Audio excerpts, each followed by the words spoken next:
I'm filming a little project here.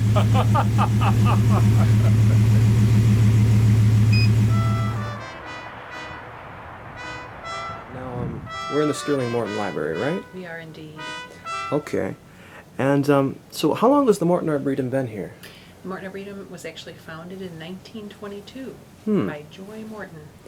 And what are the sites that most people look to see here in the Morton Arboretum? I like to think that the most important site is the Sterling Morton Library, but of course we also have 1,700 acres of gardens. We have a children's garden, a maze garden, we have a visitor center, research center, Thornhill Education Center, and a variety of gardens and natural areas, including the prairie and wetlands. Oh, right. Now, what is the kind of the number of the different species of trees that have been brought into the Morton Arboretum? I believe, because I'm a librarian, I'd like to check it, but I think we have over 4,000 different species, which is a really great number. And if you want to find a particular tree, maybe you want to put it in your landscape, and you might want to see what it looks like, what kind of fruit it has, or what kind of blossom. Maybe it's an unusual oak that you haven't seen. You can come out here and take a look at it. Oh, instead of just looking it up on the internet.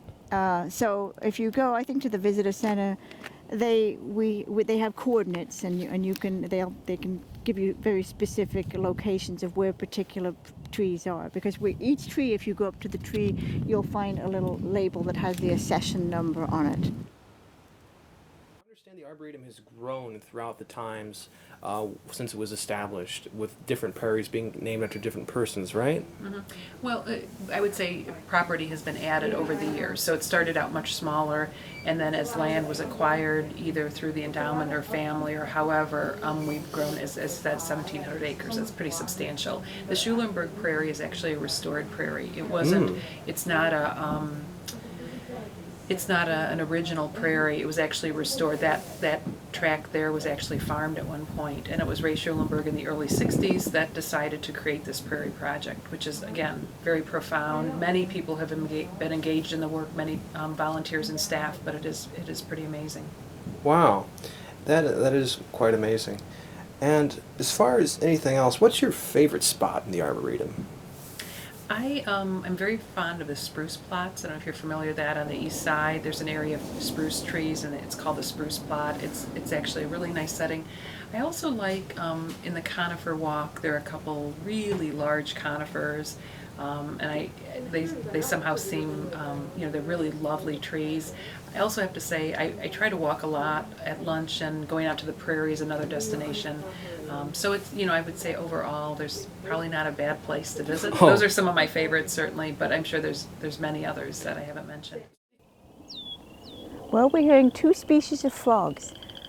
The one that sounds like someone's running their fingernail down a comb is called the chorus frog, and that's one of our earliest frogs that emerges. It's about an inch long. Pseudacris triceriatus is its Latin name.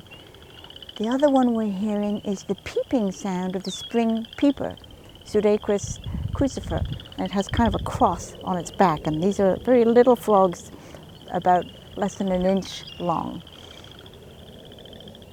And only the males sing, and it's all about mating. They're trying to call the female so they can have some fun.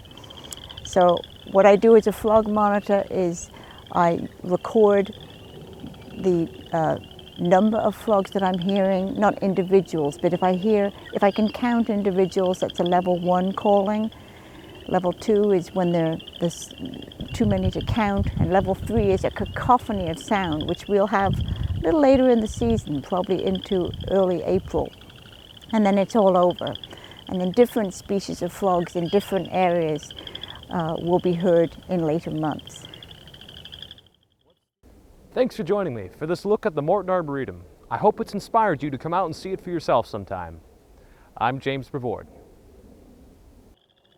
See, the tree frog is, you're not taping this, are you? But the tree frog is kind of a trilling sound, and that's like that one that I hear now sounds suspiciously like one.